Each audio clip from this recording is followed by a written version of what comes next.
Welcome back to the Geek Doc. Today we're taking a different path. We're looking past the headlines, the soaring big tech stocks, and trying to figure out what's physically holding up this whole AI revolution. We're not talking code today. We're talking atoms, real stuff. We've been digging into some, pretty provocative analysis. It's centered around a Bank of America report, and specifically insights from Michael Hartnett. Now, if you think the way to play AI is just like picking the right chip stock, well, our sources are suggesting something completely different, something much heavier. Yeah, it's a really counterintuitive idea, isn't it? Especially right now when tech multiples are just sky high.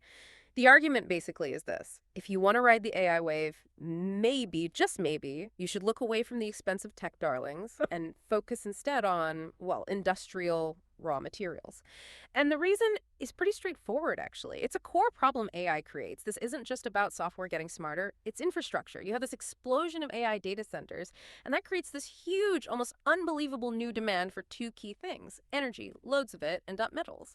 You need enormous amounts of metal to build the physical networks, the cooling, the power systems, everything that makes AI actually work. Okay, let's unpack that phrase, physical appetite. Because the BOE analysts, they put it really starkly. They said, artificial intelligence devours raw materials.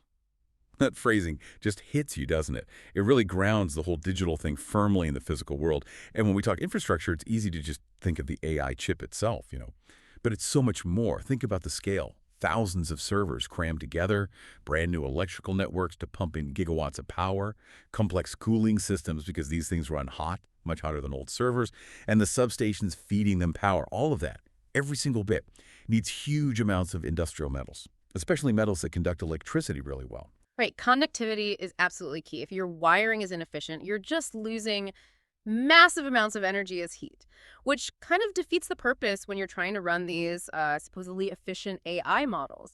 And this naturally leads to an investment idea. BOE is saying, look, maybe focusing on the companies digging this stuff out of the ground is actually a cheaper way in, and maybe more diversified too. Think about it, right? Diversification. You buy one big tech stock, you're betting on their specific plan, their market share, their execution.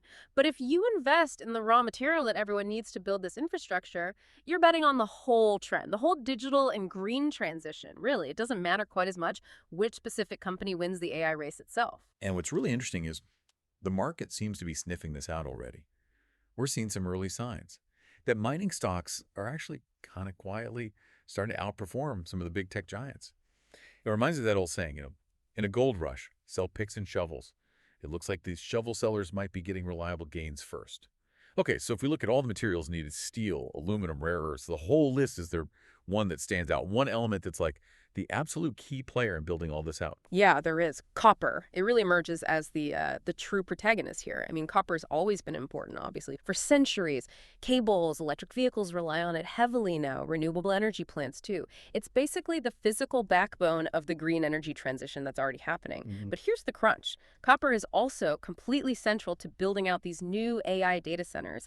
They need incredibly dense, efficient wiring for both power and moving all that data around. So we're asking this one single metal, copper, to power two of the biggest transformations happening on the planet at the same time: renewables and AI. And that is creating this pretty intense demand pressure. It's amplifying scarcity risks like never before.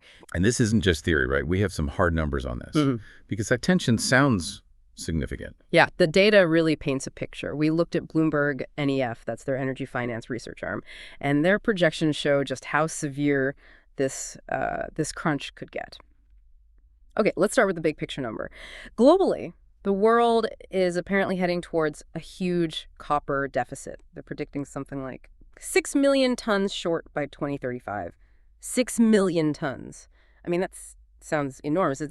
How big is that relatively? It's massive. To give you a sense of scale, 6 million tons is roughly what China, the world's biggest copper user, consumes in a whole year. So the projected shortfall is like taking the biggest consumer offline. It's nearly 20% of current global production. This isn't a minor imbalance we're talking about. It's like a structural chasm opening up between supply and demand. And AI is taking a growing slice of that shrinking pie.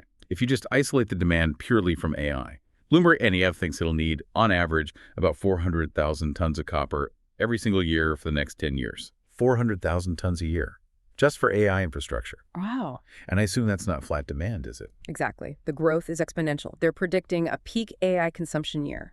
Get this. Exceeding 500,000 tons. over 500,000 tons, just in the year 2028 alone. Mhm. That kind of acceleration, I mean, mining just doesn't work that fast, does it? Not even close. Mining cycles are long. And when you add up that AI demand over the decade, the total copper needed just for new data centers is projected to be over 4.3 million tons. That's just to physically build, power, and cool the AI systems. And remember, this is new demand. It's being layered right on top of all the existing demand from EVs, construction, and all the green energy stuff like wind turbines and solar farms, which also need tons of copper.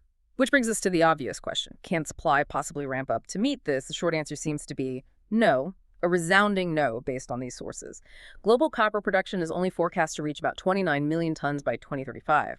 But to meet the combined demand, AI, green tech, everything else, we'd probably need closer to 35, maybe 36 million tons. That gap is the deficit we mentioned. And the problem is mining logistics. You can't just decide to produce more copper tomorrow. Finding new deposits, getting permits, financing, building the actual mine, that takes a decade, sometimes longer. Even without political issues or environmental regulations slowing things down, supply is just fundamentally constrained by geology, by capital, by time. So, okay, we have this big physical shortage looming. What does that actually mean in practical terms? For the companies building AI, for the projects, we need to connect this physical crunch to the economics, right? Right. It has to mean rising costs, significantly rising costs for building anything, which could directly slow down how fast tech companies can actually roll out AI. Copper is already a noticeable cost. Bloomberg estimates it's around, 6% of the capital needed to build a data center today? If that price spikes like predicted, that 6% becomes a much bigger headache. It could blow up infrastructure budgets. Exactly. If copper is 6% of CapEx now, and the price potentially doubles or more, well, these tech companies suddenly face a future where building the next data center costs way more than they planned. Their expansion costs could balloon much faster than revenue may be. That creates real friction. Precisely. And because the market is expected to be so tight, like, demand through the roof, supply-struggling analysts are predicting serious price increases. Not just a little bump, we're talking structural shifts. The forecast is that copper could surge, maybe hitting $13,500 per ton by 2028. And this isn't just like normal inflation or temporary shipping issue. It's fundamental. It's driven by the sheer physical hunger of the digital future. So let's pull back for a second and summarize the main point for everyone listening. While all the attention, all the hype is on the speed of the software, the cleverness of the algorithms, this whole race for digital dominance, for AI supremacy, seems fundamentally limited, maybe even throttled by the availability and the cost of very physical things, basic industrial metals dug out of the ground. The digital world's power is, in a way, tethered to the physical reality of atoms. Yeah. And if you connect that constraint to the bigger picture, it raises a really important question, I think. If these physical costs, copper, land for cooling, the sheer amount of energy needed if they keep soaring like predicted, how does that actually change the trajectory of AI? Does it fundamentally limit how widespread it can become or how fast?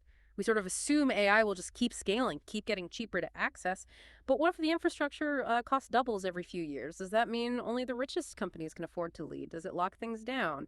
Or maybe it forces innovation in a totally different direction, towards AI that needs less material-intensive ways of doing things. That's the thought we want to leave you with. We focused on copper today because it's so central.